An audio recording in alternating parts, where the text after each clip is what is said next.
তো বন্ধুরা, এখানে দেখুন দুটো ছান। এই ছান দুটোকে আমি হ্যান্ড ফিডিং করিয়েছিলাম। তো ছান দুটো দেখো অনেকটাই বড় হয়ে গেছে। দুটোকে রাখার ইচ্ছা ছিল বলে অনেকটাই বড় হয়ে গেছে এবং দুটোকে রাখা হয়েছে। এটার কালারটা একটুখানি হালকা লাল, আর এটার দেখো পুরোপুরি বডি স্ট্রাকচারে দেখতেছে এই দিকটায় পুরোপুরি লাল একদম।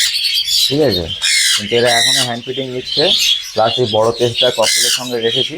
একটাই ককটেল আছে এখানে, এদের সঙ্গে রেখেছি। আর এখানে দেখো সব ফুড ওদের জন্য দিচ্ছি। শসা আছে, দু কুচি আপেল আছে, আর একটু তোমার সফট ফুড আছে।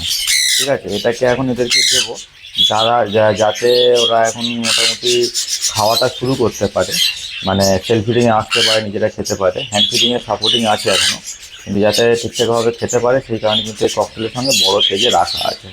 ঠিক আছে, তো ফানটা কেমন লাগলো, কালারটা একটু বলবে, কমেন্ট অবশ্যই জানাবে। আর চ্যানেলটা নতুন হলে অবশ্যই সাবস্ক্রাইব করবে।